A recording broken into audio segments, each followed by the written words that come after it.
Jadi sebelumnya perkenalkan, nama ulun Najwa Rahima. Ulun dari mahasiswa Universitas Lambung Mangkurat dari program studi pendidikan IPS. Jadi wawancara ini ulun lakukan dengan mata kuliah pengantar lingkungan lahan basah. Sebelumnya nama pian siapa? Nama Bapak Pak Wahab. Jadi langsung aja loh Pak wawancaranya. Jadi pian sudah berapa lama membudidayakan ikan? Kalau secara persisnya mungkin baru sekitar mau jalan 3 bulan. Sebenarnya ini awalnya bukan budidaya ikan, bukan kolam. Ide awalnya itu adalah pemanfaatan lahan kosong. Karena seperti yang ada lihat di sana, lahan kosong itu nanti ditumbuhin rumput liar, dan sebelumnya itu rumputnya lebih tinggi dari itu. Nah, dari gambaran lahan liar yang nganggur tidak bisa dimanfaatkan, akhirnya tercipta pemanfaatan. Karena areanya lahan basah dan rawa, maka dibuatlah kolam. Sebelumnya kita hanya mau buat kolam sederhana aja, jadi sekedar galian, bentukan petakan kecil aja, yang penting areanya bersih, nggak ditumbuhin rumput liar. Tapi karena dari pihak manajemen mendukung, akhirnya ya sudah langsung diberdayakan menjadi kolam yang dikelola gitu loh. Dan hasilnya sekarang seperti ini. Itu apa aja yang diperlukan dalam membudidayakan ikan? Pertama pastikan olah lahan ya, yang sebelumnya rawa dengan rumput liar seperti itu kita proses dengan cara manual. Jadi pakai tenaga manusia, kita cari tenaga upah borongan untuk proses penggalian dan pembentukan kolam seperti itu. Anggarannya kita kan sistemnya swakelola ya, jadi kita cari orang, kita borongannya per petak nih berapa kesepakatan seperti itu. Jadi kalau misalnya kita ambil rata-rata satu kolam 3 juta, berarti ini adalah 4 kolam, ini 12 juta. Anggaran untuk pembuatan kolamnya aja. Material pendukungnya ada lagi kayu-kayu galang. Ini kayu galang untuk pajak bagian pengaman galangannya. Itu mungkin habis sekitar 2 juta. Jadi sudah habis sekitar 15 juta untuk proses pembuatan kolamnya. Baru pembuatan kolam. Ya, pembuatan kolamnya. Dari bibit ikan. Ya, kemudian kita kan begitu sudah jadi galangan kolam belum bisa langsung proses tanam. Karena apa? Kadar air di area batola, kadar asamnya sangat tinggi. Jadi harus ada proses penetralan, dan itu tidak sebentar prosesnya. 2-3 bulan setelah kolam jadi. Jadi kita kuras airnya, kita treatment dulu, penebaran kapur, penebaran obat pendukung, termasuk juga pupuk kambing juga untuk membantu proses penetralan air. Nanti begitu sudah kita proses, kita evaluasi tiap seminggu, kita evaluasi kadar air keasamannya, kita ukur segala macam. Itu prosesnya sampai jalan 2-3 bulan. Begitu kadar airnya sudah kita pastikan normal, nah baru kita planning untuk pembelian bibit penebaran. Sekali tebar berapa per kolamnya bibitnya?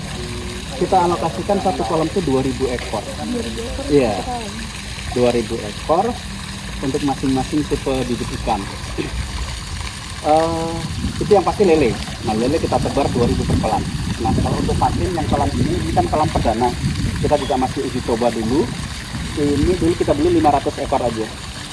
500 ekor, kita proses karantina. Cuman karantinanya di karamba kecil seperti itu, hanya ukuran 1x2. Itu kita karantina sekitar 3 minggu.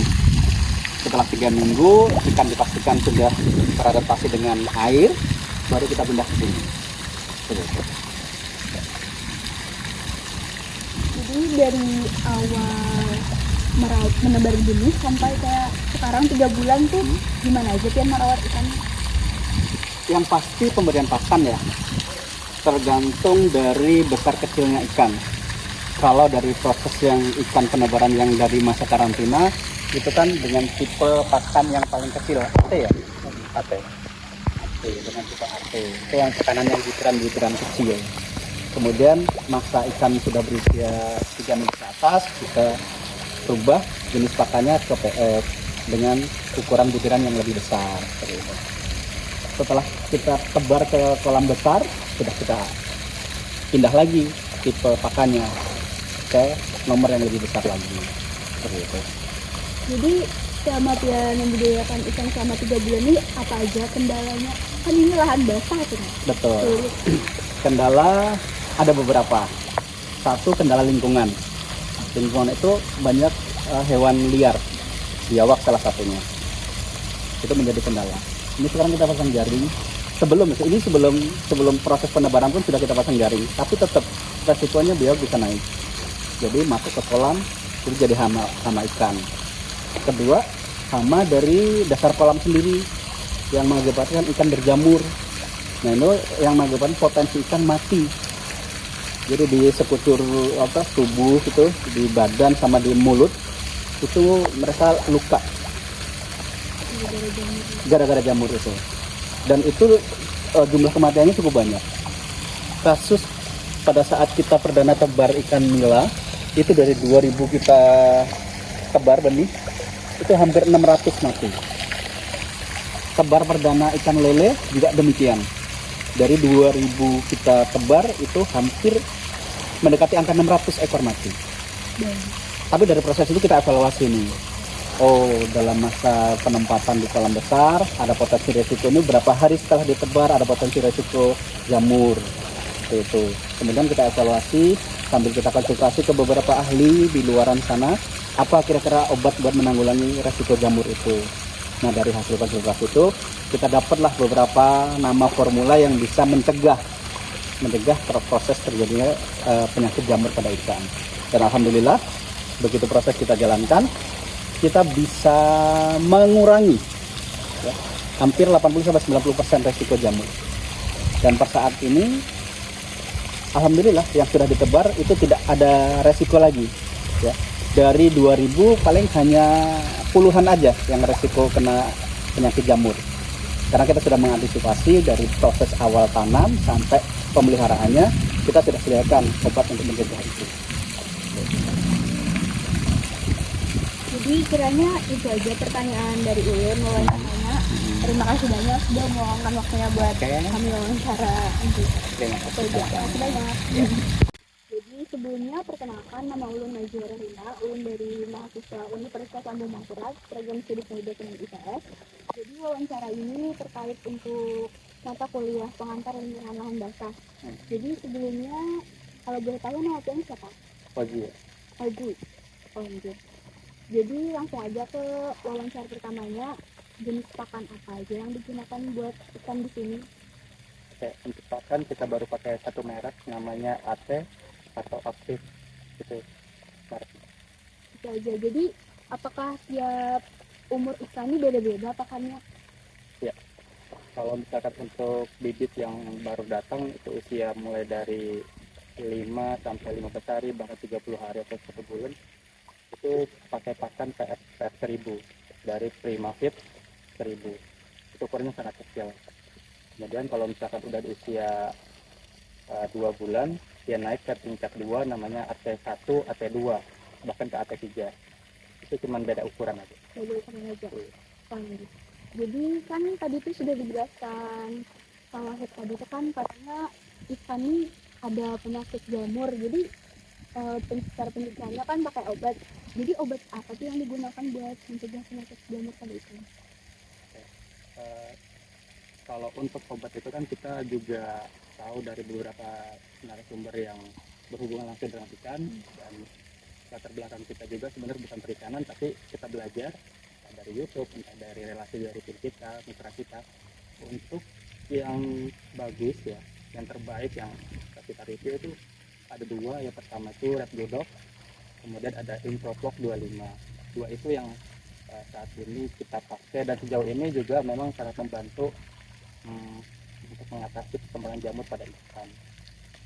Jadi habis itu usia ikan ini per ikan jenis ikan ini sampai panen kira-kira berapa? Sampai panen? Nah, untuk sampai panen pun dia kan ada beragam jenis ikan tentunya, tapi beragam panen juga berbeda-beda. Contohnya ikan nila yang kita punya di depan ini usia panen kalau targetnya bagus dalam perawatannya 3 bulan. Itu paling cepat. Nah, kalau misalkan paling lambat di 6 bulan, bahkan lebih dari 6 bulan itu juga bisa, tergantung dari pasar apakah dia memintanya dalam sekilo itu isi 5 ekor atau 3 ekor atau 1 kilo 1 ekor. Nah, itu tergantung permintaan pasar. Untuk patin juga panen itu lebih apa ya, lebih lama, mulai dari 6 bulan sampai 10 bulan gitu. Kalau untuk lele sendiri beragam, ada yang 1 bulan sampai 3 bulan, tergantung dari permintaan pasar ukuran berapa yang dia mau. Berarti sampai panen dijual itu berarti tergantung permintaan pasar. Betul, permintaan pasar. Jadi selanjutnya itu cara pengolahan pakan buat ikan-ikan di situ gimana? Nah, untuk pengolahan pakan sendiri kita ada mengikuti dari pelaku usaha ikan di Yogyakarta. Jadi treatment dia menggunakan namanya bibis ikan. Fungsi dari bibis ikan itu sendiri adalah biar ketika ikan mengkonsumsi pakannya tidak terjadi pengembangan yang terlalu besar di dalam lambung ikan. Dan itu kalau misalkan tidak dilakukan bibis, itu dapat menyebabkan kematian pada ikan yang tidak tahan terhadap tekanan di dalam perutnya tadi. Nah, yang kita lakukan pembibisan itu, bibis itu kan ada dua produk yang kita pakai. Yang pertama adalah M4 perikanan, itu bakteri pencernaan ikan dari Lactobacillus. Ada di Yakult juga kan, Lactobacillus. Kemudian untuk produk satunya itu molase. Nah, itu kan digabung, kita fermentasikan selama 24 jam, setelahnya esoknya kita pakai untuk pembibisan ikan. Nah, anggaplah pakan itu sekilo, jadi kita pakai 1/4 air bibis ikan, kita aduk rata sampai dia lembab.